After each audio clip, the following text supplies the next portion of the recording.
পর্যাপ্ত নিরাপত্তা ব্যবস্থা না থাকায় দিন দিন অনিরাপদ হয়ে উঠছে উত্তরাঞ্চলের গুরুত্বপূর্ণ চিকিৎসা প্রতিষ্ঠান রংপুর মেডিকেল কলেজ হাসপাতাল। ফলে প্রায় সময় হামলা ও হেনস্থার শিকার হচ্ছেন চিকিৎসক, নার্স এবং অন্যান্য কর্মচারীরা।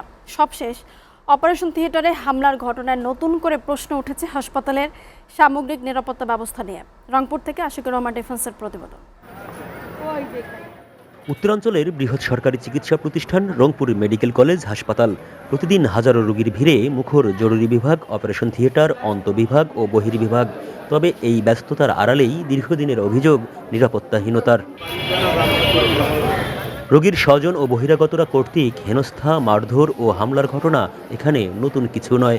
পর্যাপ্ত আনসার, পুলিশ ও ডিজিটাল নজরদারি না থাকায় একই ধরনের ঘটনার পুনরাবৃত্তি বারবার হচ্ছে বলে অভিযোগ চিকিৎসক ও কর্মচারীদের। প্রত্যেকটা নার্সের আস্তে আস্তে মনোবল ভেঙে পড়তেছে। কোনো রোগীর লোক ডাকলে আমরা ভয় পেয়ে যাই যে না জানি কি হয়, না জানি কোনো শারীরিক নির্যাতন বা মানসিক নির্যাতন হয় কিনা। সবশেষ গেল 20 জানুয়ারি রাতে অপারেশন থিয়েটারে রোগীর স্বজনদের হামলার ঘটনা পরিস্থিতিকে আরও জটিল করে তোলে। এর প্রতিবাদে 21 জানুয়ারি কর্মবিরতিতে যান ইন্টার্ন চিকিৎসকরা। এতে আংশিক ভেঙে পড়ে চিকিৎসা সেবা। আমরা আমাদের সর্বোচ্চ দিয়ে আমরা পেশেন্টের ট্রিটমেন্ট করে থাকি। এখানে আমাদের যে পরিমাণ ধারণ ক্ষমতা তার 7 থেকে 8 গুণ পেশেন্ট ভর্তি হয়। তারপরও আমাদের পক্ষ থেকে আপনারা গাফিলতি পাবেন না। কিন্তু আমাদের পক্ষ থেকে এত ডেডিকেশন থাকা সত্ত্বেও এখানে আমাদের নিরাপত্তার ব্যাপারে কিন্তু কোনো প্রকারের গভর্নমেন্টের পক্ষ থেকে নিশ্চয়তা নেই। এদিকে হামলার ঘটনায় এক অভিযুক্ত গ্রেপ্তার হলে বৃহস্পতিবার সকালে কর্মবিরতি প্রত্যাহার করা হয়।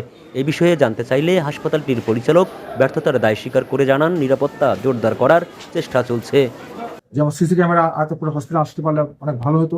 এটা হয়তো আমার ব্যর্থতা হতে হবে, যার ফলে এইভাবে সিসি ক্যামেরা আনতে পারছি না। তবে আমরা আন্তরিকভাবে চেষ্টা করে যাচ্ছি যাতে হসপিটালটা এই বছরের মধ্যে মোটামুটিভাবে সব পুরাটাই সিসি ক্যামেরা আওতাধীন আসে। নিরাপদ কর্মপরিবেশ ছাড়া মানসম্মত চিকিৎসা সম্ভব নয়, এমনটাই বলছেন স্বাস্থ্যসেবা সংশ্লিষ্টরা। এখন দেখার বিষয় হাসপাতালের নিরাপত্তা নিশ্চিত করতে কর্তৃপক্ষ কত দ্রুত কার্যকর পদক্ষেপ নেয়। Ashikur Rahman defence, SATV, Rangpur.